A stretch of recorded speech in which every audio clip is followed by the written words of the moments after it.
राधे राधे सभी को, जय श्री कृष्णा।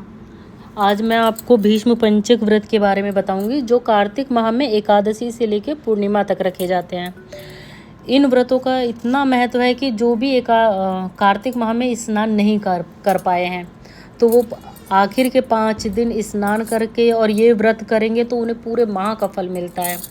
ये व्रत थोड़े से कठिन होते हैं, बस इसमें एक समय आप नाश्ते में कोई फल, दूध या चाय ले सकते हो और एक समय भोजन कर सकते हो, लेकिन भोजन अन्न का नहीं, सिर्फ फलाहार।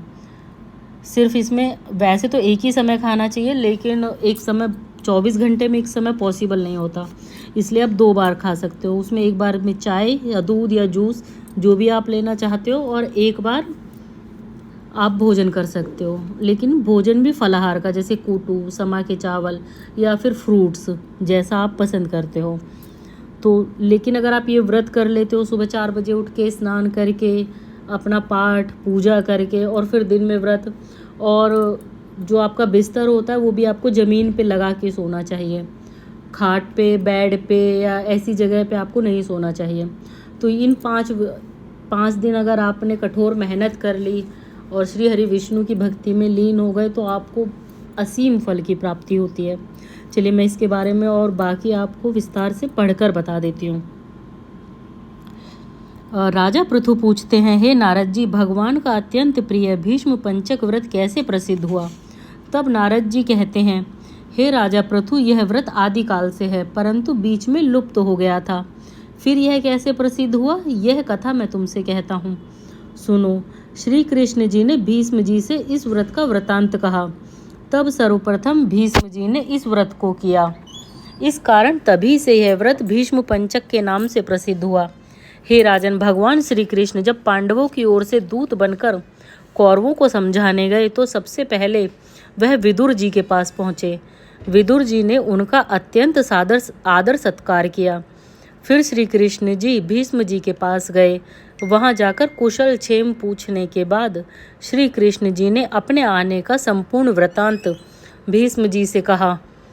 तब भीष्म जी कहने लगे, हे भगवान त्रिलोकीनाथ, होते हुए भी आप पांडवों की ओर से दूत बनकर क्यों आए हैं? आपका पांडवों के साथ इतना प्रेम क्यों है? तीनों लोक आपके वश में हैं। तब पांडवों के पास ऐसा क्या वशीकरण मंत्र है, अथवा उन्होंने ऐसा कौन सा व्रत, तप अथवा यज्ञ किया है जिसके कारण आप उनके वश में हो गए हैं? तब श्री कृष्ण जी हंसकर बोले, हे गंगा पुत्र, यद्यपि यह अत्यंत गुप्त वार्ता है, फिर भी मैं तुमसे कहता हूँ, उन्होंने एक ऐसा व्रत किया है जो मुझको अत्यंत प्रिय है, इसलिए मैं उनके वशीभूत हूँ। अब मैं उसका वृतांत तुमसे कहता हूँ। पूर्व काल में उज्जैन नगरी में 5 ब्राह्मण, कवि, सुचि, दृढ़, दंत और हंस नाम वाले निवास करते थे। तीनों ही वेदों को जानने वाले, रूपवान, युवावस्था को प्राप्त, गंधर्व विद्या में अति प्रवीण थे। वे अनेक देशों में घूमते फिरते तथा अपनी गान विद्या का प्रदर्शन करके खूब द्रव्य प्राप्त किया करते थे। एक समय वह मथुरापुरी में सुवीर नाम वाले राजा के पास आए। संगीत कला में निपुण होने के कारण उन्होंने राजसभा में जाने की इच्छा प्रकट की। वह 4 दिन उपवास करते रहे और अत्यंत पवित्र श्री यमुना जी में स्नान करते रहे। फिर उन्होंने किसी से राजा का संपूर्ण वृतांत सुना। उसने बताया कि राजा की कादम्बरी नाम वाली एक भोग पत्नी है।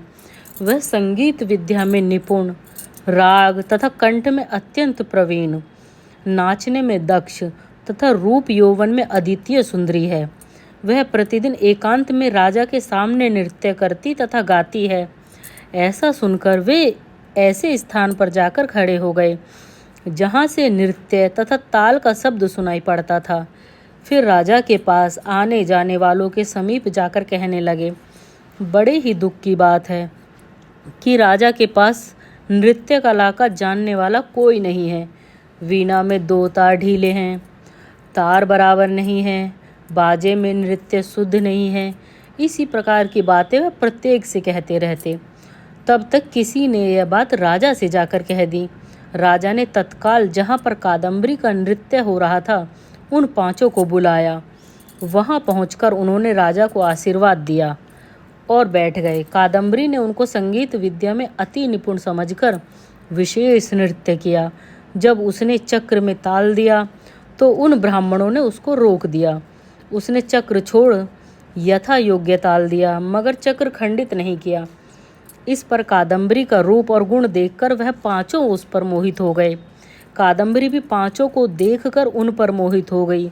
उसने रात्रि को चोरी छुपे ब्राह्मणों के पास अपनी एक सखी के हाथ यह संदेश भेजा कि तुम पांचों में से एक एक प्रतिदिन नगरी से दूर उत्तरी कोण में यमुना नदी के तट के समीप जनशून्य लताओं से ढका हुआ अनंत नामक तीर्थ है, वहां पर मेरे पास आकर अपनी अपनी विद्या तथा गुण का प्रदर्शन करो।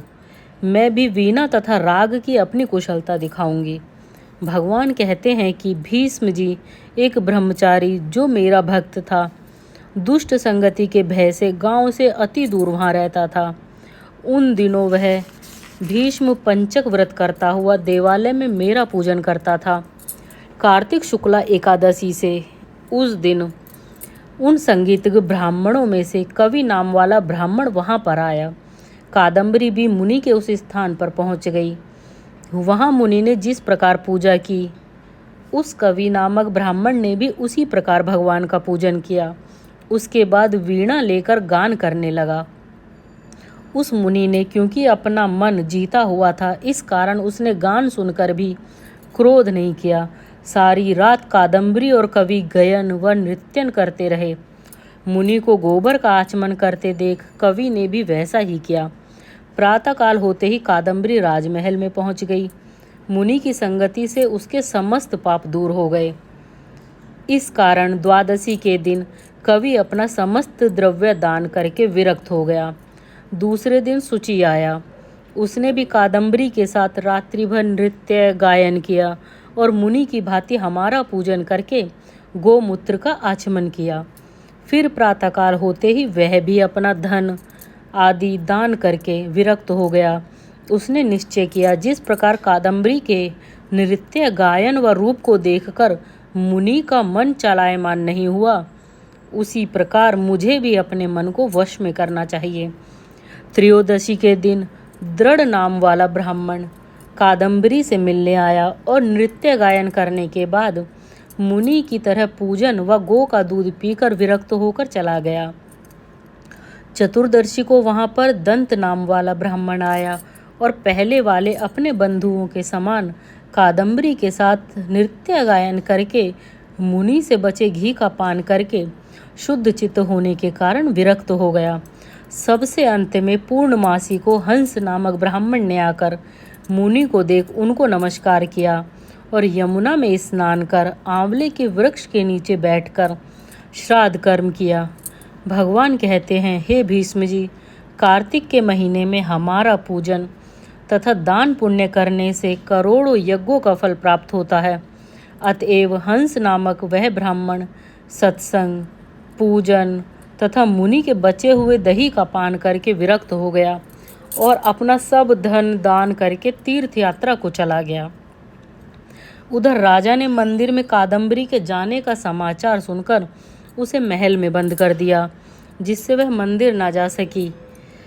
कार्तिक मास में हमारे सामने नृत्य और गान करने के कारण वही कादम्बरी द्रौपदी हुई तथा हंस नाम वाला वह ब्राह्मण आंवले के वृक्ष के नीचे श्राद्धादि करने से युधिष्ठिर हुआ।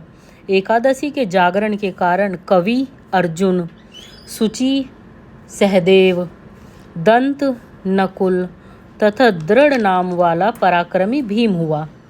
हे भीष्म जी, वस्तुतः इस व्रत के प्रभाव से ही मैं पांडवों के वशीभूत हूँ। अब तुम्हारे द्वारा यह पंचक व्रत किए जाने से यह तुम्हारे नाम से ही विख्यात होगा, अर्थात भीष्म पंचक व्रत कहलाएगा।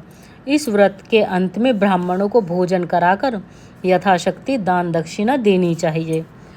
तो आपको ये अच्छे से समझ में आ गया होगा कि भीष्म पंचक व्रत इसे क्यों कहा जाता है और ये सर्वप्रथम किसने किया था और इसकी क्या विधि है, कैसे इसे करना चाहिए। आज के लिए इतना ही। राधे राधे।